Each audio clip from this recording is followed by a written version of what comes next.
Good morning students.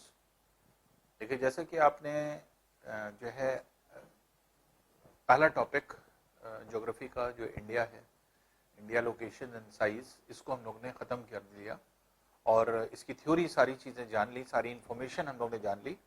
अब जो है इसी को एक्सरसाइज के फॉर्म में जो है करने की बारी आई है।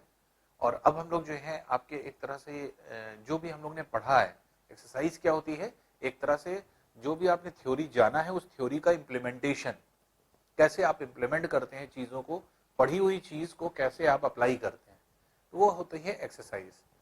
तो एक्सरसाइज के कई फॉर्म होते हैं जिसमें आपके क्वेश्चन आंसर्स होता है, शॉर्ट टाइप क्वेश्चंस होते हैं, शॉर्ट आंसर टाइप क्वेश्चन होते हैं, फिर फिल इन द ब्लैंक्स होता है, मैच द फॉलोइंग होता है। तो इस तरह से जो है आपके बहुत सारे गिव रीजंस होता है, कोई भी स्टेटमेंट दे दिया उसका रीजन बताइए। तो इस तरह से बहुत सारे क्वेश्चंस बन सकते हैं। तो जितना होल चैप्टर आपने पढ़ा है उसको अब छोटे छोटे इन्हीं इंफॉर्मेशंस में एक्सरसाइज के फॉर्म में हम लोग रिप्रेजेंट करते हैं। तो एग्जाम में जो आपके क्वेश्चंस आते हैं वो in the form of exercise आता है। तो इसलिए एक्सरसाइज के फॉर्म में हम लोगों को क्वेश्चंस को जो है आपके लिखना होता है, बताना होता है। तो अब क्वेश्चन जो आपके आएगा उसको हम लोग कैसे लिखते हैं या किस तरह से लिखते हैं, बस वही हम लोगों को देखना होता है। तो अब सबसे बड़ी चीज ये है कि जितनी भी आपके इंफॉर्मेशन हमें अब कलेक्ट हुई है उसको हम लोग जो है आपके एक तरह से एक्सरसाइज को सॉल्व करके हम लोग पूरी करते हैं। अब इसमें देखिए आपकी एक्सरसाइज जो दी है, उस एक्सरसाइज में अगर आप देखेंगे तो बुक में है आपके, जैसे पहला क्वेश्चन है, choose the right answer from the 4 alternative given below. तो ऑल्टरनेटिव्स जो दिए गए हैं, 4 आंसर दिए गए हैं, उसमें से एक सही है, 3 गलत हैं, उसमें से आपको जो है चूज करना है। सेकंड पार्ट क्या है, answer the following question briefly. किसी भी क्वेश्चन को का जवाब आपको बहुत छोटे उसमें देना है, छोटे आंसर के फॉर्म में देना है, ब्रीफली देना है। ब्रीफली मतलब छोटा करके देना है। फिर थर्ड जो है आपके एक और क्वेश्चन दिया है, the sun rises 2 hours earlier in Arunachal Pradesh as compare to Gujarat in the west but the watches show the same time, how does this happen? तो इसके बारे में आपको एक्सप्लेनेशन देना है। फिर the central location of India at the head of the Indian Ocean is considered of great significance, why? ये दोनों क्वेश्चन बहुत इंपॉर्टेंट हैं, बहुत इंटरेस्टिंग भी हैं। तो इसको जो है हम लोग करते हैं। और फिर उसके बाद मैप स्किल आ जाता है। मैप स्किल के मतलब मैप की अगर आपको जानकारी है तो उससे रिलेटेड क्वेश्चंस होते हैं, उसका आंसर आप तभी दे पाएंगे जब मैप की आपकी स्टडी होती है। तो एक एक करके हम लोग स्टार्ट करेंगे। पहले हम आएंगे अपने फर्स्ट पार्ट पे, फर्स्ट एक्सरसाइज के फर्स्ट क्वेश्चन पे, कि जो आपके एक तरह से ऑल्टरनेटिव्स जो दिए हुए हैं, तो चूज द करेक्ट आंसर पे कि पहला वाला क्या है क्वेश्चन और किस तरह से हम लोग इस क्वेश्चन को सॉल्व करेंगे। अब देखिए पहला क्वेश्चन है, choose the right answer from the 4 alternatives given below. पहला क्वेश्चन जो दिया गया है, The Tropic of Cancer does not pass through. तो ट्रॉपिक ऑफ कैंसर जो है कहां से पास नहीं करता, 4 जो है आपके स्टेट दिए हुए हैं। अब देखिए स्टेट कुछ भी दिए जा सकते हैं, पहले तो आपको ये कॉन्सेप्ट होना चाहिए कि कहां से ट्रॉपिक ऑफ कैंसर होके गुजरता है। ट्रॉपिक ऑफ कैंसर 8 स्टेट से होकर के गुजरता है और मिड ऑफ आप ये कह सकते हैं पोर्शन से जाता है। तो ये ट्रॉपिक ऑफ कैंसर की अगर हम बात करें तो ये आपके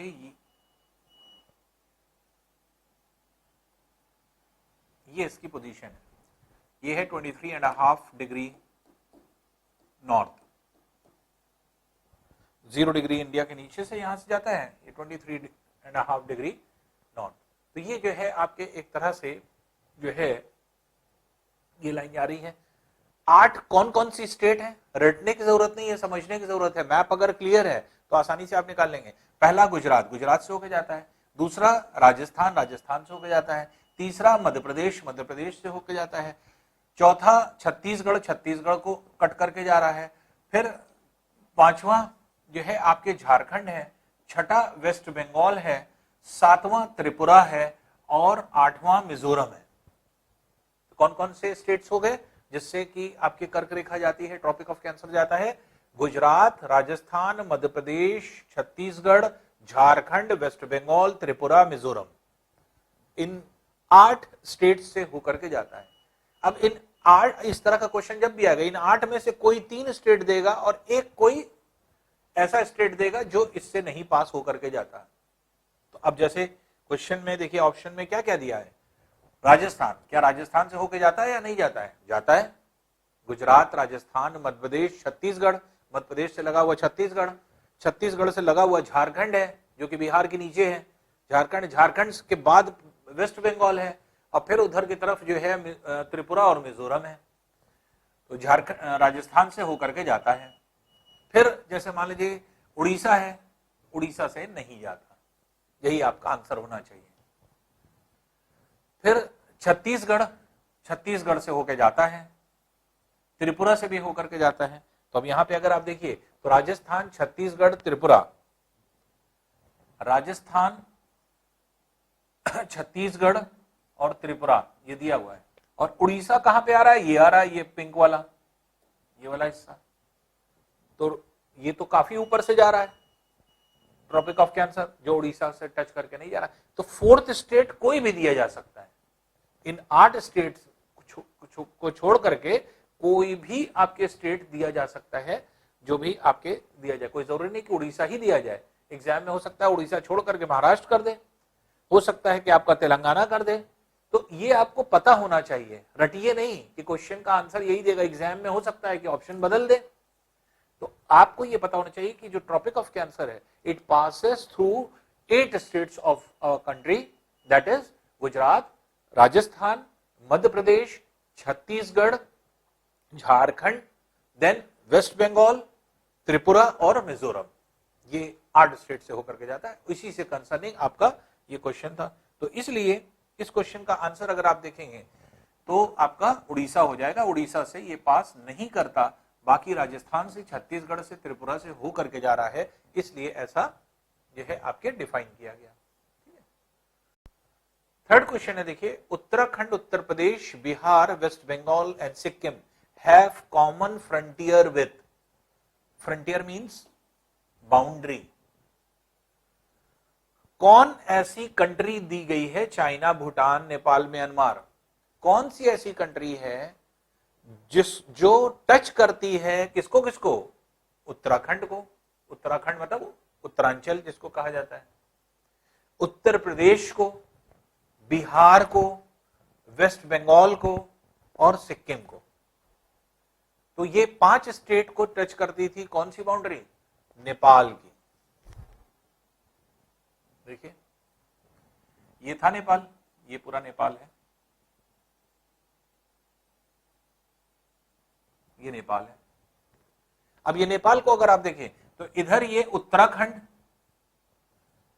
यहां उत्तर प्रदेश, यहां बिहार, यहां वेस्ट बंगाल और इस तरफ सिक्किम। तो हमने सबको बताया था, देखिए पाकिस्तान की बाउंड्री के लिए हमने बताया था यहां से यहां तक ये पूरी बाउंड्री जो होती है ये आपके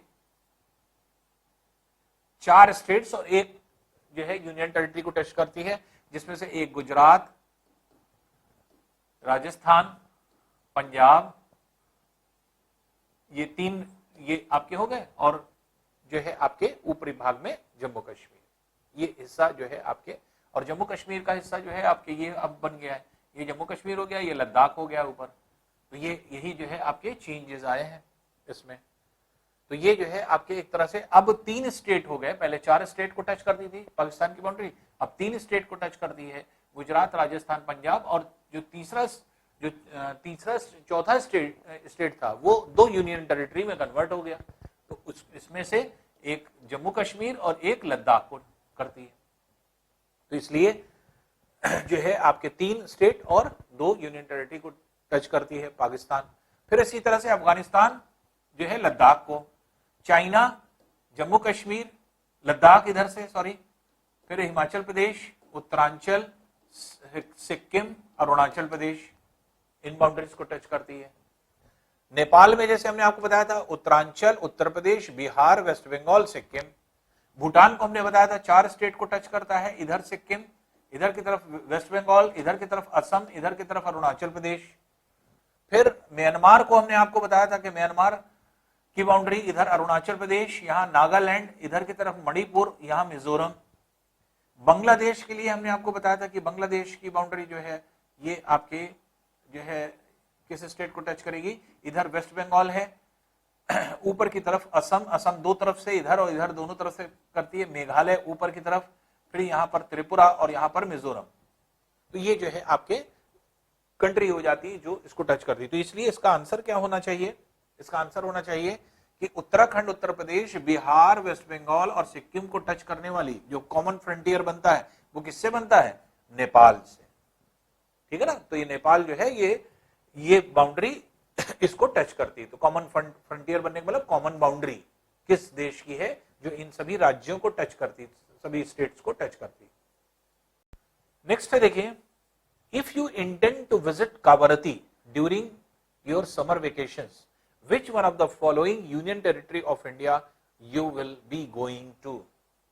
तो कावरती क्या है, जैसे इंडिया के रिस्पेक्ट में अगर हम लोग देखें तो इंडिया के जो है आपके यूनियन टेरिटरीज में दो ऐसे यूनियन टेरिटरीज हैं जो in the form of island है, मतलब दो ही नहीं है, दमन एवं दीव और दादरा नागर हवेली भी है, लेकिन जो मेनली है वो आपके दो बड़े आइलैंड्स हैं, ग्रुप ऑफ आइलैंड्स जिनको कहा जाता है, जिसमें से एक ग्रुप ऑफ आइलैंड लक्षद्वीप है, ये लक्षद्वीप है। और इसकी राजधानी क्या है, इसकी कैपिटल क्या है, इसकी कैपिटल है कावरती। इसी तरह से अगर हम देखें तो ये है पूरा अंडमान निकोबार आइलैंड, इसकी राजधानी क्या है, पोर्ट ब्लेयर, कैपिटल। तो अगर कोई आदमी सफर कर रहा है, कह रहा है कि पोर्ट ब्लेयर जा रहे हैं, इसके मतलब कहां जा रहा है, अंडमान निकोबार में जा रहा है। अगर कोई कह रहा है कि हम कावरती जा रहे हैं, तो कहां जा रहा है, लक्षद्वीप में जा रहे हैं, क्योंकि कावरती क्या है, कैपिटल है। जैसे मान लीजिए हमने कहा कि हम जा रहे हैं लखनऊ, तो लखनऊ का मतलब किस स्टेट में जा रहे हैं, तो लखनऊ कैपिटल किसका है, ये आपके उत्तर प्रदेश का, इसके मतलब कि उत्तर प्रदेश जा रहे हैं। या किसी भी जगह पर अगर मान लीजिए सपोज कर लीजिए कि हम लोग कहीं पर भी बोल दें, जैसे फॉर एग्जांपल मान लीजिए हमने कहा भुवनेश्वर जा रहे हैं, तो हम किस स्टेट में जा रहे हैं, तो भुवनेश्वर कहाँ सिटी कहाँ का है या कहाँ की जो है कैपिटल है, तो वो उड़ीसा की है, तो उड़ीसा की कैपिटल है। इसके मतलब कि आप कहें कि भुवनेश्वर जा रहे हैं या सीधे सीधे कहें कि जो है उड़ीसा स्टेट जा रहे हैं। तो इस तरह से जो है आपके क्वेश्चन पूछे जाते हैं। तो कावरती अगर कोई फ्रेंड जा रहा है तो हम इसको क्या बोलेंगे, कहां जा रहा है, लक्षद्वीप। तो इसलिए जो इसका क्वेश्चन है, if you intend to visit Kavaratti, Kavaratti आप जा रहे हैं अगर जाना चाहते हैं during summer holidays vacations, which one of the following union territories of India you will be going to? तो कहां पे आप जा रहे हैं, इसका मतलब लक्षद्वीप पर जा रहे हैं।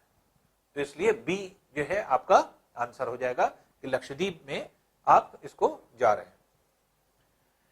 नेक्स्ट देखिए, my friend hails from a country which does not share land boundary with India. Hails के मतलब क्या होता है, आना, गिरना। एक ऐसा हेल मतलब होता है गिरना, लेकिन एक्चुअल में आदमी तो गिरता नहीं, आदमी आता है, तो इनकमिंग को हेल कहा जा रहा है। तो एक हमारा फ्रेंड है, my friend hails from a country, एक ऐसी कंट्री से आ रहा है जिसकी बाउंड्री इंडिया को टच नहीं करती। तो ऐसी कौन सी कंट्री से वो आ रहा है, तो my friend hails from a country which does not share land boundary, जो हमारी लैंड बाउंड्री को जो है इंडिया को टच नहीं करती। Identify the country. सिंपल से चीज ये है, हमने आपको क्या बताया था, हमने आपको बताया था कि इंडिया के रेस्पेक्ट में अगर हम लोग देखें, इंडिया की जो टेरेस्ट्रियल बाउंड्री थी, हम लोग ने पढ़ा था, ये टेरेस्ट्रियल पूरी बाउंड्री है, ये पूरा जो आपके ये पूरा रीजन होता है,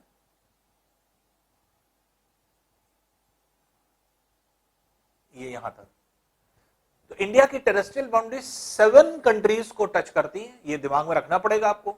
अभी तो ऐसे तो कोई भी ऑप्शन दे दिया जाता है कि किसी एक कंट्री से आया जो इसकी लैंड बाउंड्री जो है टच नहीं करती, तो 7 में से 3 तो कोई यही देगा और चौथा कोई और कंट्री दे देगा। तो अब देखिए, Pakistan, Afghanistan, China, Nepal, Bhutan, Myanmar, Bangladesh, 7 countries हमें पता है कि इंडिया की टेरेस्ट्रियल बाउंड्री इन 7 कंट्रीज को टच कर रही है। अगर 7 कंट्रीज को टच कर रही है तो इसके मतलब जो है आपके वो जो फ्रेंड है वो कहां से आया है, अगर जो है आपके हमारी इंडिया के बाउंड्री को टच नहीं कर रहा है, तो पहला है भूटान। क्या भूटान से वो आया है? नहीं, क्योंकि भूटान की बाउंड्री तो इंडिया को टच करती है। क्या वो बांग्लादेश से आया है? बांग्लादेश की बाउंड्री इंडिया को टच करती है कि नहीं करती? करती है। क्या वो तजाकिस्तान से आया है? तो तजाकिस्तान से ही आया है, क्योंकि उसकी बाउंड्री इंडिया को टच नहीं करती। अब बाकी नेपाल की बाउंड्री भी इंडिया को टच करती है। तो भूटान, बांग्लादेश, नेपाल, इन तीनों की बाउंड्री यहां पर टच कर रही है, इसलिए जो है आपके ये व्यक्ति यहीं से आया है। इसलिए कौन सा आंसर हो जाएगा? बी ऑप्शन हो जाएगा, तजाकिस्तान।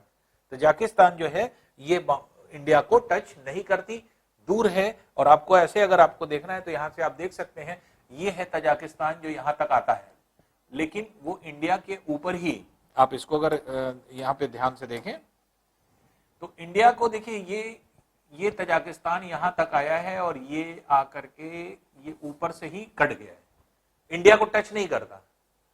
बल्कि जो अफगानिस्तान का बीच में हिस्सा आ रहा है, अफगानिस्तान को ऊपर से टच कर रहा है, तो इंडिया को टच नहीं कर रहा है। तजाकिस्तान इंडिया को टच नहीं करता। अब देखिए सेकंड क्वेश्चन है। सेकंड क्वेश्चन में क्या करना है आपको, ये देख लीजिए। ये बुक में आपके दिया हुआ है, बुक में आप एक्सरसाइज खोलेंगे तो वही चीज हम करा रहे हैं आपको जो बुक में है।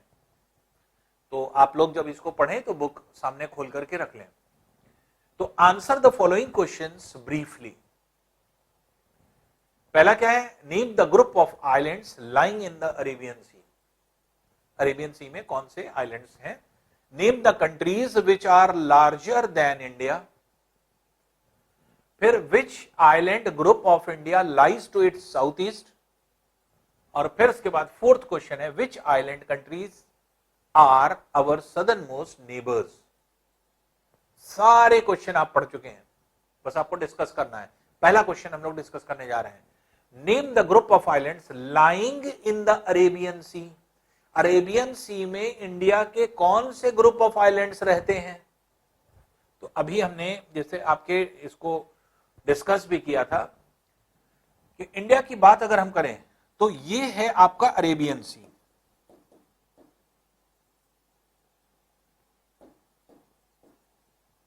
और ये जो पोर्शन है ये बे ऑफ बंगाल है।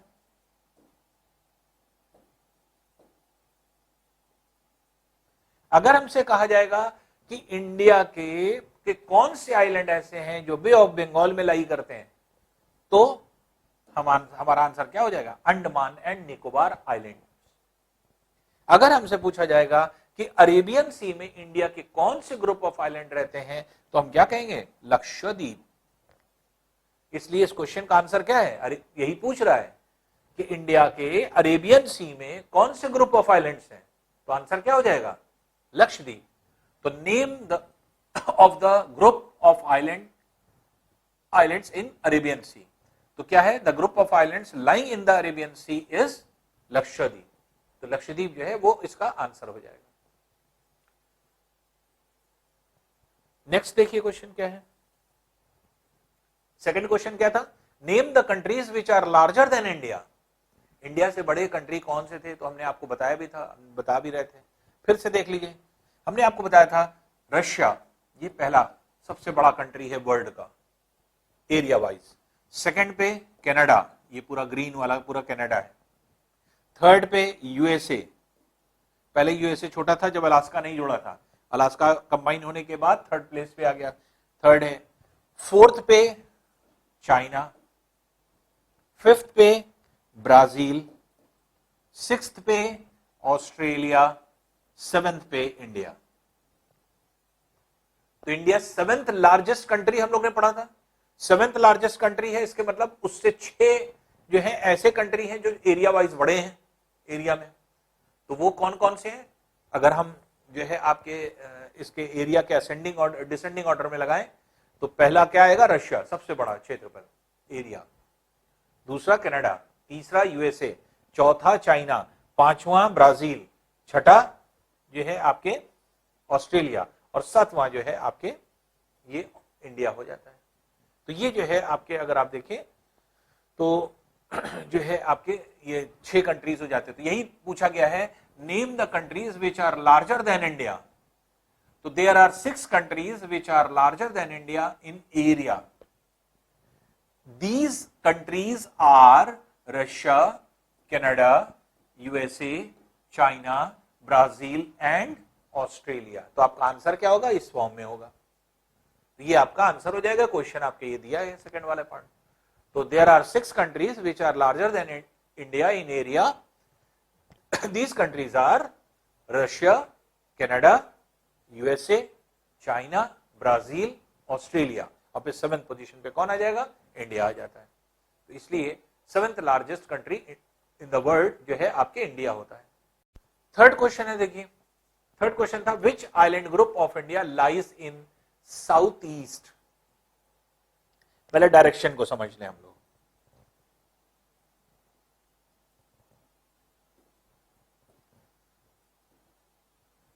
डायरेक्शन के अकॉर्डिंग राइट हैंड साइड पे ईस्ट, वेस्ट, ये है नॉर्थ और ये है साउथ. अब ये 90 डिग्री पर है. अगर इसके बीचों बीच 45 डिग्री पे अगर हम जाएं तो नॉर्थ और ईस्ट के बीच में नॉर्थ ईस्ट हो जाएगा. ये नॉर्थ और वेस्ट के बीच में अगर हम 45 डिग्री पर जाते हैं तो ये हो जाएगा नॉर्थ वेस्ट. हम साउथ वेस्ट डायरेक्शन में अगर हम यहां जाना चाहते हैं 45 डिग्री तो साउथ वेस्ट के बीच में साउथ वेस्ट डायरेक्शन, और यहां 45 डिग्री बीच में जाना चाहते हैं तो साउथ ईस्ट के बीच में ये साउथ ईस्ट डायरेक्शन. तो अब ये कह रहा है कि which island group of India lies to its south east. इस पूरे डायग्राम को उठा के यहां रख दीजिए इंडिया में, तो अपने आप आपको पता चल साउथ ईस्ट कहां है. तो इसको अगर इंडिया में रखें, इंडिया में अगर ऐसा बना दें तो इंडिया का नॉर्थ ये है, इंडिया का साउथ ये है, इंडिया का वेस्ट ये है, इंडिया का ईस्ट ये है, इंडिया का नॉर्थ ईस्ट ये है, इंडिया का नॉर्थ वेस्ट ये है, इंडिया का साउथ वेस्ट ये है, इंडिया का साउथ ईस्ट ये है. अब क्वेश्चन पढ़िए. अब क्वेश्चन क्या कह रहा है? Which island group of India lies to its south east. Lie to its south east. इसके साउथ ईस्ट में कौन सा आइलैंड है? तो साउथ ईस्ट आपको क्लियर हो गया, ये वाला डायरेक्शन है. तो यहां अगर इंडिया है तो यहां से साउथ ईस्ट इस डायरेक्शन में देखना है. तो साउथ ईस्ट डायरेक्शन में जब हम देख रहे हैं तो साउथ ईस्ट डायरेक्शन में कौन सा आइलैंड है इंडिया का? यहां पर कौन सा आइलैंड है? Andaman and Nicobar group of islands. तो Andaman Nicobar group of islands जो है ये आपके साउथ ईस्ट में पड़ता है. इसलिए जो क्वेश्चन होगा उसका आंसर क्या हो जाएगा? The island group of India which lies to its south east is Andaman and Nicobar. तो अंडमान एंड निकोबार आइलैंड जो है वो आपके इंडिया के साउथ ईस्ट डायरेक्शन में आपके होता है. तो ये डायरेक्शन से आपके क्लियर हो जाएगा कि किस कौन से आइलैंड को कह रहा है. अगर यही क्वेश्चन अगर हमारा बनता कि अगर ये कहता कि इंडिया के साउथ वेस्ट डायरेक्शन में कौन है, तो साउथ वेस्ट में आपके कौन आ जाता? फिर आ जाता लक्षद्वीप साउथ वेस्ट में. ठीक है, आइए नेक्स्ट क्वेश्चन देखते हैं. फोर्थ है which island country are our southern neighbours. पड़ोसी देश. इंडिया के पड़ोसी देश कौन कौन से हैं? जैसे हम लोग कहें तो पड़ोसी देशों में पाकिस्तान आ गया, अफगानिस्तान भी आ सकता है, चाइना आ गया, नेपाल आ गया, भूटान आ गया, इधर की तरफ म्यांमार है, बांग्लादेश आ गया, नीचे की तरफ श्रीलंका आ गया, यहाँ पे नीचे लक्षद्वीप के नीचे मालदीव है, यहाँ मालदीव है नीचे, ये आ गया. तो ये आपके जो है कंट्रीज हो गए. अब यहां पर अगर ये कहा जाए कि इंडिया के सदर्न मोस्ट पोर्शन में कौन से कंट्रीज आते हैं, सदर्न पोर्शन, फिर वही डायरेक्शन की बात होगी. डायरेक्शन की बात अगर होगी तो नॉर्थ डायरेक्शन, साउथ है, ईस्ट है, वेस्ट है, और फिर बीच वाले जो डायरेक्शन होते हैं. तो इंडिया का नॉर्दर्न पोर्शन ये हो गया, इंडिया का सदर्न पोर्शन ये हो गया, इंडिया का ईस्टर्न पोर्शन ये हो गया, इंडिया का वेस्टर्न पोर्शन ये हो गया. अब ये कह रहा है कि इंडिया के सदर्न मोस्ट पार्ट में, तो सदर्न मोस्ट पार्ट में कौन सा नेबर है? पहले तो श्रीलंका है. तो श्रीलंका जो है ये क्या है? श्रीलंका जो होता है वो आपके एक होता है, और दूसरा नीचे जो है आपके यहीं पर लक्षद्वीप के जस्ट नीचे जो है आपके आता है कौन? ये आता है मालदीव। तो मालदीव यहीं पर नीचे आपके एग्जिस्ट करता है, तो इसलिए मालदीव भी जो है आपके सदर्न उसमें आता है। तो सदर्न पोर्शन में इंडिया नेबर है और मालदीव है, तो दो इंडिया के सदर्न नेबर्स हैं। वही पूछ रहा है which island countries are our southern neighbours. तो the island countries which are our southern neighbours are Sri Lanka and Maldives. तो मालदीव्स है और श्रीलंका है, तो ये दोनों कंट्रीज जो है वो सदर्न पोर्शन में आपके रहते हैं। अब देखिए नेक्स्ट क्वेश्चन है, the sun rises 2 hours earlier in Arunachal Pradesh as compare to Gujarat in west, but watches shows the same time, how does this happen. अब देखिए इंडिया की बात करें या किसी भी वर्ल्ड की कंट्री की बात करें, हर कंट्री अपना एक स्टैंडर्ड टाइम बनाता है और वो स्टैंडर्ड टाइम को लेकर के चलता है। अगर हम कैलकुलेशन वाइज देखें और हम कैलकुलेट अगर हम लोग करें तो हमें यह पता है कि अर्थ जो रोटेट करती है कितनी देर में रोटेट करती है, एक रोटेशन कितनी देर में करती है, 24 आवर्स, एक दिन में एक रोटेशन करती है। और अगर हम रोटेशन वाइज जाएंगे तो अगर हम किसी सेंटर से अगर हम चारों तरफ घूम करके आ रहे हैं तो कितने डिग्री घूम करके आ रहे हैं, 360 डिग्री। और हर एक डिग्री पर एक एक लॉन्गिट्यूड है, इसका मतलब ऐसे चल रहे हैं, एक एक डिग्री आगे बढ़ते जा रहे हैं। तो 24 घंटे में 24 आवर्स में कितना डिग्री हम चल रहे हैं। अगर मान लीजिए हम यहां पे हैं और यहां पे 24 घंटे बाद फिर पहुंच गए, जिसका मतलब कितना डिग्री घूम करके आए हम, 360 डिग्री। तो 24 आवर्स में अगर हम 360 डिग्री जा रहे हैं तो 1 आवर में कितने डिग्री जाएंगे, तो 360 अपॉन 24। 360 को अगर हम 24 से डिवाइड करें तो 12 2 से 24, 12 30 टाइम्स, 215 टाइम्स। सीधे सीधे कैलकुलेशन आ गया कि हर एक जो है आपके एक तरह से हर एक आवर में हम कितने डिग्री जाएंगे, 15 डिग्री। 24 डिग्री में 360, तो 1 आवर में कितने डिग्री हो गया, 15 डिग्री। तो 1 आवर का डिफरेंस आता है हर 15 डिग्री पर, हर 15 डिग्री पर 1 आवर का डिफरेंस आता है। हमने आपको पहले एक्सप्लेन किया था कि इंडिया के वेस्टर्न पोर्शन और ईस्टर्न पोर्शन के बीच में कितने डिग्री है, 68 ये है, 97 ये है। तो अगर 98 इसको मान लीजिए, 68 और 98, तो कितने डिग्री डिफरेंस है, 30 डिग्री का।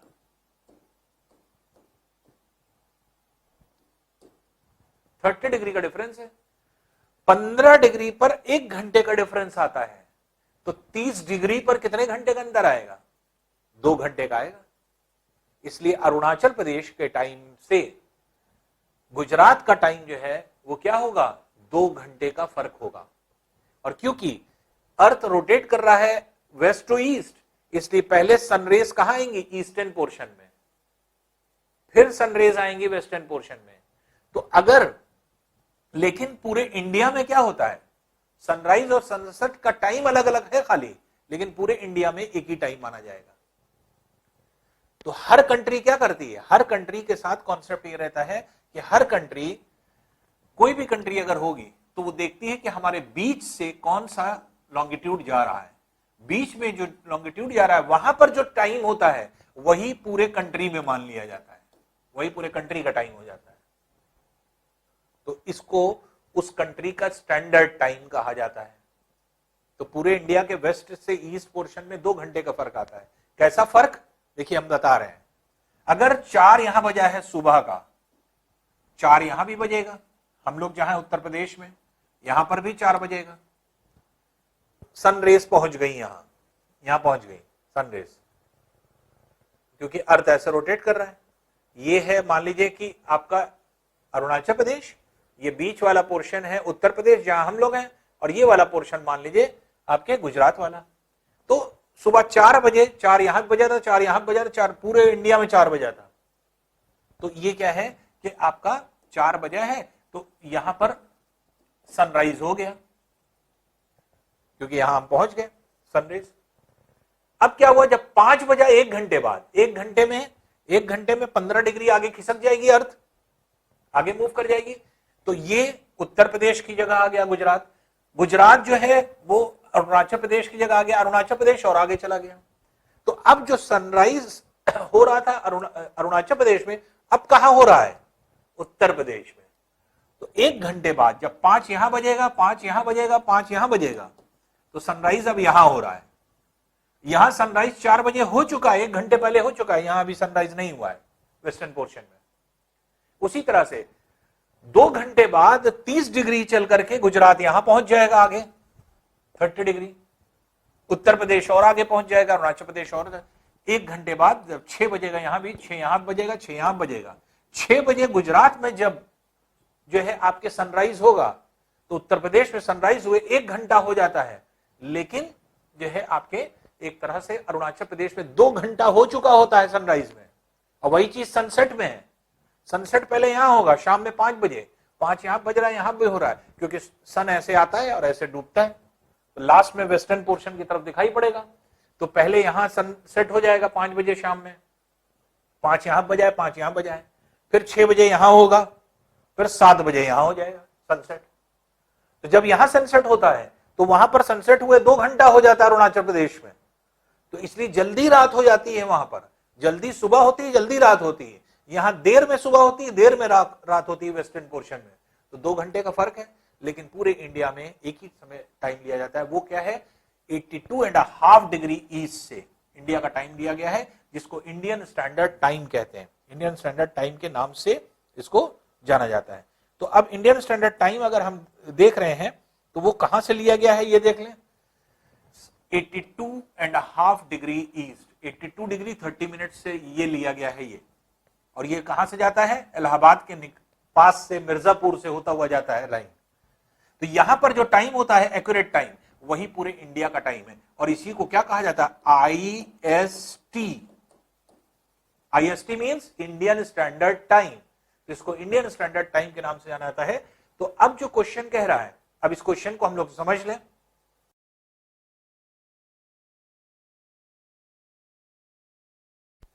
तो अब अगर हम देखें तो सारी चीज क्लियर हो गई हमें। इंडिया का टाइम IST टाइम है, कहां से लिया गया, 82 डिग्री 30 मिनट ईस्ट से, 82 डिग्री 30 मिनट ईस्ट लॉन्गिट्यूड से। यहां पर जो टाइम होता है वही पूरे इंडिया में हो जाता है, क्योंकि ये बीचों बीच का टाइम है। यहां से 1 घंटे का डिफरेंस इधर है, 1 घंटे का डिफरेंस इधर है। तो जो इलाहाबाद या मिर्जापुर से होकर के जो है आपके एक तरह से इलाहाबाद के पास से होकर के, मिर्जापुर से होकर के जो लाइन जा रही है, तो हम लोगों के यहाँ इलाहाबाद में सबसे जो वक्त हो रहा है वो एकदम एक्यूरेट हो रहा है, जो घड़ी में दिखाया जा रहा है। बाकी और जगह एक्यूरेट टाइम नहीं है, बाकी और सब इलाहाबाद के टाइम को फॉलो कर रहे हैं, मिर्जापुर के टाइम को फॉलो कर रहे हैं। तो ये इंडिया का टाइम 82.5 डिग्री से लिया गया, जो कि IST टाइम है। अब देखिए सारी चीज पढ़ने के बाद अब हम लोग का क्वेश्चन क्या है, the sun rises 2 hours earlier in Arunachal Pradesh. अभी हमने बताया था 4 बजे सुबह यहां अगर सनराइज हो रहा है तो 6 बजे यहां होता है, 4 बजे यहां, 5 बजे यहां, 6 बजे यहां, 2 घंटे पहले हो गया। तो the sun rises 2 hours earlier in Arunachal Pradesh as compare to Gujarat in the west, but the watches shows same time. Watch में तो सेम टाइम रहता है, तो 4 अगर यहां बजे, 4 यहां बजेगा, 4 यहां बजेगा हर जगह, क्योंकि जो बीच में सब टाइम होता है वही सब जगह ले लिया जाता है। तो 4 बजा है अगर यहां, तो 4 पूरे इंडिया में बजाए, चाहे वो कोई वेस्टर्न पोर्शन हो चाहे ईस्टर्न पोर्शन हो। 5 बजा है अगर यहां, तो 5 पूरे हर जगह ले लिया जाएगा। 6 अगर यहां बजा है तो हर जगह वो ले लिया जाएगा। तो इसी लॉन्गिट्यूड से पूरे इंडिया का टाइम लिया गया है। हर कंट्री यही करती है कि अपने कंट्री के बीच से जो लॉन्गिट्यूड जाता है वहीं से अपने टाइम को मान लेती है। हाउ डज दिस हैपन, 2 घंटे पहले जो है वहां सूर्योदय हो रहा है, सनराइज हो रहा है, लेकिन फिर भी हर जगह टाइम सही सेम है। वही चीज बताया गया है कि India extension from west to east is about 30 degree. Extends कर लीजिए इसको, India extends from west to east is about 30 degree and 1 hour difference comes at 15 degree. एक घंटे का फर्क आता है कितने पे? 15 डिग्री पे। Hence 2 hours difference will occur in Gujarat and Arunachal Pradesh time, but whole country common time is taken from 82 degree 30 minute east longitude, which is known as IST, Indian Standard Time। जो इंडियन स्टैंडर्ड टाइम है, तो India के पूरे time को कहां से लिया गया है? आपके 82 डिग्री 30 मिनट ईस्ट से लिया गया है, जो कि क्या कहलाता है? Indian standard time.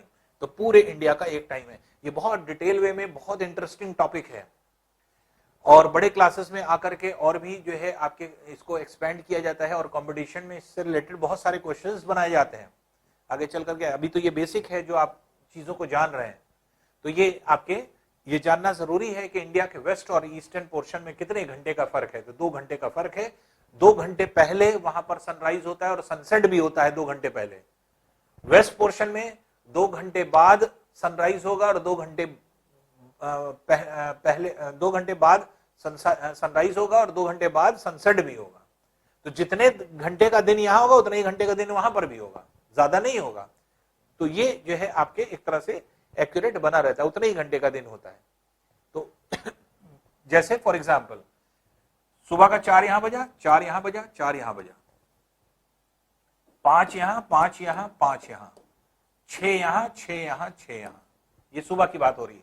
यहां सनराइज हुआ 4 बजे, यहां 5 बजे, यहां 6 बजे। ठीक है। शाम की बात करें, शाम का 5 यहां बज रहा है, शाम का 5 यहां भी बजेगा, शाम का 5 यहां बजेगा। शाम का 6 बज रहा है, यहां 6 बज रहा है, यहां भी 6 बज रहा है। शाम का यहां 7 बज रहा है, यहां 7 बज रहा है, यहां 7 बज रहा है। शाम के 5 बजे यहां सनसेट होगा, यहां 6 बजे सनसेट होगा, यहां 7 बजे सनसेट होगा। अब देखिए 4 बजे सनराइज हुआ है और 5 बजे सनसेट हो रहा है, तो 4 बजे से 5 बजे तक शाम तक कितने घंटा हुआ? 13 घंटा। 13 घंटे का दिन था अरुणाचल प्रदेश में। उत्तर प्रदेश में देख लीजिए कितने घंटे का दिन होगा। 5 बजे सनराइज हुआ है, 6 बजे जो है आपके एक तरह से सनसेट हुआ है। कितने घंटे हुए? 13 घंटे। 6 बजे सुबह यहां सनराइज हुआ है, 7 बजे शाम में यहां पर सनसेट हुआ है। यहां से यहां तक सुबह के 6 बजे से शाम के 7 बजे तक कितने घंटे हुए? 13 घंटे। 13 घंटे का दिन चाहे वेस्टर्न पोर्शन में आप रहिए तब भी होगा, 13 घंटे का यहां भी होगा, 13 घंटे का यहां। बस सनराइज और सनसेट का टाइम अलग अलग हो जाता है। ठीक है ना।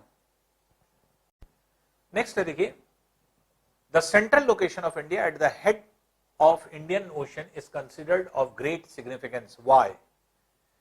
Indian Ocean ये पूरा है, आप देख रहे हैं, ये पूरा इंडियन ओशन है।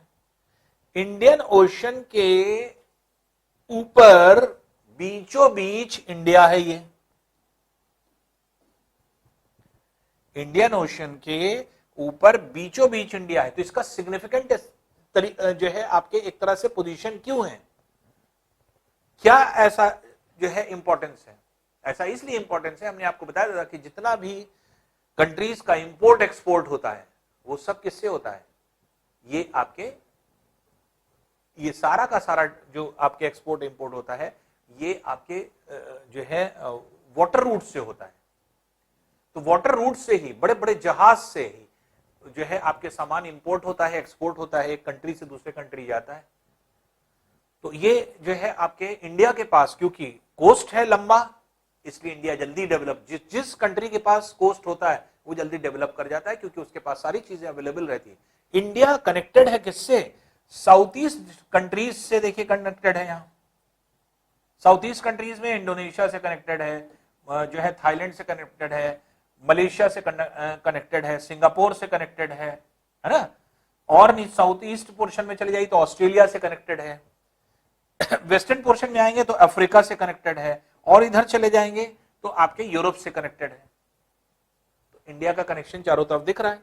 अब बीचों बीच ये सिग्निफिकेंट है, यही सबसे बड़ा इसका एडवांटेज है कि इंडिया बीचों बीच है, इंडियन ओशन का इस्तेमाल कर रहा है, इंडियन ओशन के नॉर्दर्न पोर्शन में हेड में बैठा हुआ है और चारों तरफ सारी कंट्रीज से व्यापार कर रहा है, ट्रेड कर रहा है। यही इसका इंपॉर्टेंस है इंडिया का। अब इसी चीज को कैसे लिखेंगे आप? The Indian landmass has a central position, central location between the east and the west Asia. East और वेस्ट एशिया के बीच में बीचों बीच इंडिया है। ये वेस्टर्न एशिया का पोर्शन है जहां पे जो है सऊदी अरब, इराक, ईरान ये सब देश हैं। पूर्व ईस्टर्न एशिया है जहां इंडोनेशिया, मलेशिया, थाईलैंड, म्यांमार ये सब होता है। अब बीचों बीच इंडिया है। तो यही कह रहा है the Indian landmass has a central location, central यहां पे आर छूट गया है, central location between the east and the west Asia, east और वेस्ट एशिया के बीच में। India is a southward extension of Asian country. और इंडिया क्या है? सारी एशियन कंट्रीज में साउथ सदर्न पोर्शन में इंपॉर्टेंट अपनी जगह रखती है। The trans Indian ocean, trans Indian ocean मतलब इंडियन ओशन के थ्रू जितने भी आपके ओशंस जुड़े हैं या जितने रूट जुड़े हुए हैं, which connects the countries of Europe, Europe in the west and countries of East Asia provide a strategic central location of India। यही चीज बता रहे थे हम। वेस्ट में यूरोप से कनेक्टेड है, जो व्यापार होता है, ट्रेड होता है, और ईस्ट में एशियन कंट्रीज से कनेक्टेड है, और जिसकी वजह से बीचों बीच ये मौजूद है। यही इसकी सिग्निफिकेंट लोकेशन है, क्योंकि यही पूछ रहा था कि इंडिया सेंट्रल लोकेशन में है जो है आपके, तो ये इसकी सिग्निफिकेंस क्या है या क्या इसकी इंपॉर्टेंस है? तो इंपॉर्टेंस यही है कि ये आराम से सभी कंट्री से कनेक्टेड है थ्रू सी रूट, सी रूट से कनेक्टेड है। ईस्टर्न पोर्शन में एशियन कंट्रीज से, और वेस्टर्न पोर्शन में अफ्रीका और यूरोप। यूरोप जाने के लिए यही रास्ता है, इधर से जाते हैं। तो इसलिए ये जो है आपके ट्रेड से रिलेटेड आपके क्वेश्चन हो जाता है। अब देखिए जो फोर्थ पार्ट है वो क्या है? Identify the following with the help of the northern most latitude in degree. Northern most latitude क्या था? यहां पर हम लोग ने क्या पढ़ा था? 37 डिग्री 6 मिनट 6 मिनट नॉर्थ। ये क्या है आपका? Northern most latitude. तो 37 डिग्री 6 मिनट नॉर्थ। फिर कह रहा है the southern most latitude of Indian main land in degrees. ये कितना था? ये यहां पे हमने आपको बताया था, ये था 8 degree 4 minute north. Southern most latitude जो था 8 डिग्री 4 मिनट नॉर्थ। फिर इसी तरह से अगर कहा जाए eastern and western most longitude in degrees, तो ईस्टर्न मोस्ट क्या था? तो था 97 डिग्री 25 मिनट ईस्ट। और वेस्टर्न क्या था? तो 68 डिग्री 7 मिनट ईस्ट। ये ईस्टर्न था। तो वेस्टर्न क्या था? 68 डिग्री 7 मिनट ईस्ट, क्योंकि ईस्टर्न हेमिस्फीयर में था इसलिए ईस्ट था। 97 डिग्री 25 मिनट ईस्ट आपके ये था। सदर्न मोस्ट था जो था 8 डिग्री 4 मिनट नॉर्थ, और 37 डिग्री 6 मिनट नॉर्थ जो है आपके ये बाउंड्री बनाता था। तो इस तरह से तो हमने बताया था ये कैसे बनाता था, क्योंकि अगर इंडिया को हम कंसिडर करें तो इंडिया जो था वो कहां है? ये इक्वेटर के ऊपर और ईस्टर्न हेमिस्फीयर में है। इंडिया ऐसे है, इसलिए इंडिया जो आपके सबसे नीचे जो लैटिट्यूड जा रहा है वो इक्वेटर के ऊपर है, इसलिए 8 डिग्री 4 मिनट उत्तर है। इंडिया के नॉर्दर्न मोस्ट पोर्शन से होकर के जो लैटिट्यूड जा रहा है वो है 37 डिग्री 6 मिनट नॉर्थ। इंडिया के वेस्टर्न पोर्शन से जो लॉन्गिट्यूड जा रहा है ये ईस्टर्न जो है हेमिस्फीयर में है, तो ये है 68 degree 7 minute east, eastern hemisphere में है। और इंडिया के वेस्टर्न पोर्शन से जो जा रहा है तो ये क्या है? 97 डिग्री 25 मिनट ईस्ट। ये बाउंड्री बनाता है, तो वही चीज बताया जा रहा है। तो ईस्टर्न और वेस्टर्न बाउंड्री 37 डिग्री 6 मिनट जो है आपके ये नॉर्थ है, जो कि आपकी बाउंड्री बन रही है 37 degree 6 minute. 8 degree 4 minute north जो है सदर्न बाउंड्री है, फिर ईस्टर्न जो है मोस्ट बाउंड्री 97 डिग्री 25 मिनट है, और फिर western most boundary 68 degree 7 minute east जो है आपके इसकी बाउंड्री होती है। तो इस तरह से अगर हम लोग देखें तो आपके northern most part, eastern most part, southern most part और वेस्टर्न मोस्ट पार्ट आपको क्लियर होना चाहिए। तो इंडिया का southern most part 8 degree 4 minute north, northern most part 37 degree 6 minute north, western most part 68 degree 7 minute east, और eastern most part 97 degree 25 minute east. Next question है, देखिए 7th part है, the place situated on 3 seize. कौन सी ऐसी जगह है जो 3 समुद्रों पर बसी हुई है? 3 समुद्र वहां पाए जाते हैं, या 3 समुद्र मिलते हैं, या 3 समुद्र के नाम वहीं पे लिए जाते हैं। कौन सी ऐसी जगह हो सकती है? तो ऐसी ये कौन सी जगह है या कौन सी जगह हो सकती है, इसको अगर आप देखें तो इसको अगर हम लोग डिफाइन करें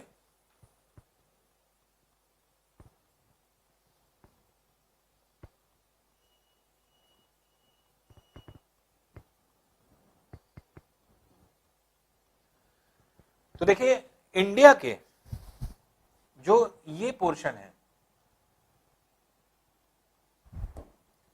इंडिया का जो ये पोर्शन है यहां केप कॉमरन इसको कहा जाता है, जिसको कन्याकुमारी भी कहते हैं। अरेबियन सी यहां मिल रहा है, इधर से ये जो पूरा हिस्सा है वो बे ऑफ बंगाल का, बे ऑफ बंगाल यहां मिल रहा है, और नीचे पूरा इंडियन ओशन भी यही है। तो हमने आपको बताया था ये सब इंडियन ओशन ही है, लेकिन सी के हिसाब से ये इंडियन ओशन के इस पार्ट को हम बे ऑफ बंगाल कह देते हैं, इस पार्ट को अरेबियन सी कह देते हैं, और नीचे बाकी इंडियन ओशन कहते हैं। तो कौन सा ऐसी प्लेस है जो 3 सीज पर जो है लाई कर रही है? वो क्या हो जाएगा? केप कॉमरन या कन्याकुमारी। तो केप कॉमरन या कन्याकुमारी जो है ये ऐसी प्लेस है जो इधर से अरेबियन सी, इधर से बे ऑफ बंगाल, और इधर से जो है आपके एक तरह से बे ऑफ बंगाल का ये पोर्शन जो है ये गल्फ ऑफ मन्नार के नाम से जाना जाता है। तो ये है, और दूसरी चीज जो है आपके नीचे की तरफ जो है आपके इंडियन ओशन। तो कन्याकुमारी पे अगर आप हैं तो आप ये कह सकते हैं कि हम अरेबियन सी पे हैं, अरेबियन सी आप देख रहे हैं। कन्याकुमारी पे अगर आप हैं तो आप कह रहे हैं बे ऑफ बंगाल हम देख रहे हैं, कोई हर्ज नहीं, या गल्फ ऑफ मन्नार भी देख रहे हैं। ये मन्नार, गल्फ ऑफ मन्नार इसी बे ऑफ बंगाल का पार्ट है। और अगर आप कन्याकुमारी पे हैं और आप कह रहे हैं कि हम इंडियन ओशन में हैं तो भी सही कह रहे हैं।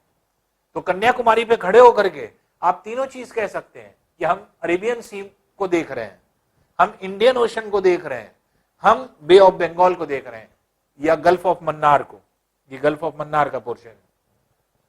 तो ये जो है आपके, इसीलिए कौन सा ऐसा जगह है, प्लेस है जो 3 सीज पर सिचुएटेड है, तो वो क्या हो जाएगा? केप कॉमरन, या इसी को क्या कहा जाता है? कन्याकुमारी। ठीक है। अब देखिए नेक्स्ट क्वेश्चन है, तो पहले तो हम इसकी डेफिनेशन देख लें स्ट्रेट की। स्ट्रेट क्या होते हैं? स्ट्रेट कहा जाता है अगर कोई एक लैंड है, दूसरा भी लैंड है, ये एक लैंड है, आइलैंड हो सकता है या कोई कंट्री हो सकता है, अगर वाटर बॉडी कोई, ये वाटर बॉडी, पतली वाटर बॉडी दो लैंड सरफेस को अलग करे, और यही वाटर बॉडी, पतली वाटर बॉडी, एक बड़े वाटर बॉडी ये और दूसरे बड़े वाटर बॉडी ये इसको जोड़े, तो इसे क्या कहा जाता है? इसे कहा जाता है स्ट्रेट।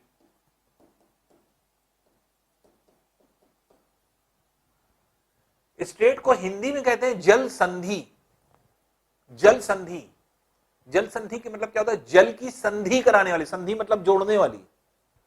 तो एक बड़ा जल का भाग ये, एक बड़ा जल का भाग ये, इन दोनों की संधि करा रही है, जोड़ रही है। तो पतला जल का भाग, पतला वाटर का ऐसा पार्ट जो दो जो है आपके बड़े वाटर बॉडी को कनेक्ट करता है और दो लैंड सरफेस को अलग करता है, इसे कहा जाता है स्ट्रेट। तो अब ये कह रहा है कि श्रीलंका और इंडिया के बीच में जो सेपरेट करता है स्टेट वो कौन सा है। तो ये श्रीलंका देख रहे हैं आप, ये है इंडिया, यहां पर जो है आपके छोटे छोटे आइलैंड्स हैं, और ये छोटे छोटे आइलैंड्स किस तरह के हैं ये देख लें।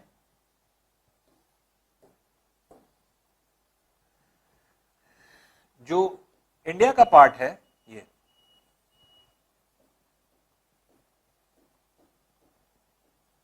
ये इस तरह ये श्रीलंका है, ये तमिलनाडु है, इसके बीच में ये छोटे छोटे आइलैंड्स हैं। ये आइलैंड्स जो हैं इन्हें कहा जाता है पम्बन आइलैंड्स। ये क्या है? पम्बन आइलैंड्स। ये सब पम्बन आइलैंड्स हैं। तो पम्बन आइलैंड्स जो हैं इनके बीच में पतला पतले जल का भाग जाता है। ये वाटर इन आइलैंड्स के बीच से क्या जा रहा है? वाटर। और ये वाटर क्या कर रहा है? एक इस बड़े वाटर बॉडी को और एक इस बड़े वाटर बॉडी को कनेक्ट कर रहा है। तो यहां से ये बड़ा वाटर बॉडी एक इधर है और एक बड़ा वाटर बॉडी इधर है, इसको कनेक्ट कर रहा है पतला पतला जल का भाग। तो ये पतला पतला जो जल का भाग है इसी को स्ट्रेट कहा जा रहा है, जो किसको कनेक्ट कर रहा है? इधर की तरफ है बे ऑफ बंगाल, इधर की तरफ क्या है? Gulf of Mannar. तो ये गल्फ ऑफ मन्नार है और ये क्या है? बे ऑफ बंगाल। तो जो ये स्ट्रेट है इसका नाम है पाक स्ट्रेट। पाक स्ट्रेट। इसमें एल साइलेंट होता है, पाक पढ़ा जाता है, पाक। तो एल साइलेंट है, पाल्क नहीं पढ़ा जाएगा, पाक। पाक स्टेट। पाक क्यों कहा जाता है? यहां पर इंडिया के एक सर्वेयर जनरल थे ब्रिटिश टाइम में, जिन्होंने इन सभी द्वीपों को सफाई कराई थी और रास्ता साफ कराया था, जिससे कि ये दोनों जो है आपके आइलैंड्स, क्योंकि होता क्या है कि इस जहां पे आइलैंड्स होते हैं वहां पे बालू और रेत बहुत हो जाती है। बालू और रेत जब जम जाती है तो उसमें पानी बहुत ज्यादा नहीं बह पाता और वो छिछला हो जाता है पूरा पानी, ऊपर तक बालू आ जाती है। तो बड़े बड़े जहाज जो होते हैं बालू में फंस जाते हैं, आगे बढ़ ही नहीं पाते। तो पाक जो है आपके, पाक किनका नाम था? तो पाक जो है यहां पर एक सर्वेयर जनरल थे जिन्होंने इस पूरे क्षेत्र में काम किया था और उन्हीं के नाम पर पाक स्टेट रख दिया गया। उनके जो है आपके ब्रिटिशर के नाम पर पाक स्टेट रख दिया गया, जो किसको जोड़ रहा है? गल्फ ऑफ मन्नार को। ये गल्फ ऑफ मन्नार है और ये बे ऑफ बंगाल है। तो गल्फ ऑफ मन्नार को बे ऑफ बंगाल से जोड़ता है स्टेट, और किसको अलग कर रहा है? तमिलनाडु को श्रीलंका से। ये तमिलनाडु का भाग है, ये श्रीलंका का है। ये यहां इधर बे ऑफ बंगाल है, इधर गल्फ ऑफ मन्नार है। तो इन जो आइलैंड्स के बीच में जो जाने वाला पतला पतला जल का भाग है इसी को स्ट्रेट बोला जा रहा है। तो ये क्या है? पाक स्ट्रेट किसको कनेक्ट कर रहा है? ये दो पार्ट को कनेक्ट कर रहा है और दो जो है लैंड सरफेस को अलग कर रहा है। तो जो कनेक्ट कर रहा है वो बे ऑफ बंगाल और गल्फ ऑफ मन्नार को, और अलग जो कर रहा है श्रीलंका को तमिलनाडु से। तो श्रीलंका तमिलनाडु आप यहां से देख सकते हैं अलग हो रहे हैं ये पतले पतले जल के भाग से, और ये पतले पतले जल के भाग इस बड़े और इस बड़े पार्ट को जोड़ रहा है। तो इसलिए क्या हो जाएगा कि the state separating Sri Lanka from India is known as पाक स्टेट। तो पाक स्टेट जो है ये आपके सेपरेट करता है इंडिया को तमिलनाडु से या इंडिया को श्रीलंका से, या आप कह सकते हैं कि bay of Bengal gulf of Mannar से जुड़ता है। नेक्स्ट क्वेश्चन है, देखिए, identified from the following with the help of map reading the union territories of India. The union territories of India. हमने आपको क्या बताया था कि इंडिया जो है, इंडिया में कितने स्टेट्स थे? 29 स्टेट्स और 7 यूनियन टेरिटरीज थे। आपकी बुक में अभी यही लिखा है, उसको काट के सही कर लीजिएगा। 29 स्टेट्स में से जम्मू कश्मीर को हटा दिया गया, एक कम हो गया। कितना हो गया? 28, 28 हो गया। जम्मू कश्मीर जब हटा तो जम्मू कश्मीर को क्या बना दिया गया? यूनियन टेरिटरी बना दिया गया। तो हमने आपको बताया था यूनियन टेरिटरी और स्टेट में फर्क क्या होता है। यूनियन टेरिटरी जब बनाया गया तो जम्मू कश्मीर को नहीं बनाया गया, जम्मू कश्मीर को दो पार्ट कर दिया गया। ये जो हिस्सा होता है ये जम्मू कश्मीर है, और ये जो ऊपर वाला हिस्सा है इसे बना दिया गया लद्दाख। तो जम्मू कश्मीर को दो पार्ट में बांट दिया गया। तो पहली चीज 29 स्टेट्स थे इंडिया के, जिसमें से जम्मू कश्मीर को हटा दिया एक, तो 28 स्टेट्स हो गए। अब क्या है, 7 यूनियन टेरिटरीज थे। 7 यूनियन टेरिटरीज कितने थे, अब जैसे आपको 29 स्टेट अगर हम गिनाएं तो जम्मू कश्मीर, हिमाचल प्रदेश, पंजाब, हरियाणा, उत्तराखंड, उत्तर प्रदेश, राजस्थान, गुजरात, मध्य प्रदेश, महाराष्ट्र, गोवा, कर्नाटक, केरला, तमिलनाडु, आंध्र प्रदेश, तेलंगाना, उड़ीसा, छत्तीसगढ़, झारखंड, बिहार, वेस्ट बंगाल, सिक्किम, असम, अरुणाचल प्रदेश, शिलोंग, नागालैंड, मणिपुर, मिजोरम, त्रिपुरा, ये 29 थे। इसमें से एक जम्मू कश्मीर को हटा दिया गया, उसको राज्य का दर्जा जो दिया गया था उसको हटा दिया गया, उसको यूनियन टेरिटरी बना दिया गया। तो जम्मू कश्मीर को हटा दिया तो 29 थे, एक कम हो गया 28 हो गया। तो ये तो स्टेट हो गए। अब देखिए यूनियन टेरिटरीज, यूनियन टेरिटरीज 7 थे। 7 कौन से थे, दिल्ली, चंडीगढ़ ये था अंदर, बाकी दमन एंड दीव एक था, दमन, ये दमन यहां है, दीव यहां है, दमन एंड दीव लिखा जाता है। और यहीं पे अगर आप देखेंगे तो ये है दादरा और नागर हवेली। तो पहला दिल्ली, दूसरा चंडीगढ़, तीसरा दमन एंड दीव, चौथा दादरा नागर हवेली, पांचवा लक्षद्वीप, छठा अंडमान निकोबार द्वीप समूह, और सातवां जो था वो था पुदुचेरी। पुदुचेरी भी हमने आपको बताया था 4 जगह पे है, 3 स्टेट में 4 जगह। तो केरल में माहे है, माहे के नाम से, तमिलनाडु में पुदुचेरी और जो है कराईकाल के नाम से, कराईकाल और पुदुचेरी, और आंध्र प्रदेश में यानाम के नाम से। तो माहे, कराईकाल, पुदुचेरी और यानाम, और इन चारों स्थानों का कंट्रोल क्योंकि पुदुचेरी से होता है, इसलिए इन चारों को कंप्लीट रूप से क्या कर दिया जाता है, पुदुचेरी यूनियन टेरिटरी। तो पुदुचेरी 3 स्टेट में है, केरल, तमिलनाडु, आंध्र प्रदेश में, और 4 जगह पे है। जगह जो है केरल में माहे के नाम से जानी जाती है, तमिलनाडु में 2 जगह है, पुदुचेरी और कराईकाल, और एक जगह आंध्र प्रदेश है जो कि आपके यानाम नाम से जाना जाता है। 7 ये थी। अब क्या किया गया, जब जम्मू कश्मीर को से राज्य का दर्जा ले लिया गया, स्टेट का जो है स्टेटस ले लिया गया, जब स्टेटस ले लिया गया तो इसको 2 भाग में बांट दिया गया। ये जम्मू कश्मीर हो गया और ये ऊपर का पोर्शन पूरा लद्दाख हो गया। और ये दोनों को क्या बना दिया गया, ये दोनों को बना दिया गया क्या, यूनियन टेरिटरी। तो 7 यूनियन टेरिटरी थे, इसमें 2 और आ गए यूनियन टेरिटरी। तो अब इनकी संख्या कितनी हो गई, 9 यूनियन टेरिटरी हो गए। 7 थे, 2 आ गए, 9 हो गए। लेकिन एक और चेंज किया गया, एक चेंज ये किया गया कि दमन एंड दीव एक था यूनियन टेरिटरी, दादरा नागर हवेली दूसरा था, 2 अलग अलग थे। इन दमन, दीव, दादरा और नागर हवेली को सबको मिला दिया और सबको एक कर दिया। मतलब यहां 2 थे, दमन एंड दीव एक और दादरा नागर हवेली दूसरा, तो दोनों को मिला के एक कर दिया गया। तो 2 अब 1 हो गया, इसका मतलब 1 कम हो गया, इसलिए यहां पे 1 कम हो गया। तो 9 में से 1 कम हो गया, अब कितना हो गया, 8। तो इस तरह से अगर आप देखें तो 28 राज्य और 8 जो है केंद्र शासित प्रदेश होते हैं। तो 28 स्टेट्स और 8 यूनियन टेरिटरीज हैं, 28 स्टेट और 8 यूनियन टेरिटरीज। ये मत दिमाग में रखिएगा कि 29 स्टेट थे और 7 ये थे, 1 यहां से कम हुआ, 1 यहां बढ़ गया। तो ये जो है आपके जो यहां कम हुआ है वही यहां बढ़ा है, यहां कम होकर ये 28 हो गए, यहां बढ़ के ये 8 हो गए। तो ये कैलकुलेशन नहीं है, 1 कम होकर के 1 बढ़ा नहीं है। कम 1 हुआ है स्टेट में वो अलग है, लेकिन यूनियन टेरिटरी के चक्कर क्या है, 1 जो कम हुआ वो 2 यूनियन टेरिटरी में कन्वर्ट होकर के जुड़ा, और 2 जो यूनियन टेरिटरी थे उसको मिला करके 1 कर दिया गया। तो दमन, दीव, दादरा, नागर हवेली सब 1 हो गया। तो इसलिए आपके 8 जो है यूनियन टेरिटरीज हो गए। तो इंडिया के 8 यूनियन टेरिटरीज अब कौन से हैं, पहला दिल्ली, दूसरा चंडीगढ़, तीसरा जम्मू कश्मीर, चौथा लद्दाख, पांचवा दमन दीव दादरा नागर हवेली, ये एक है,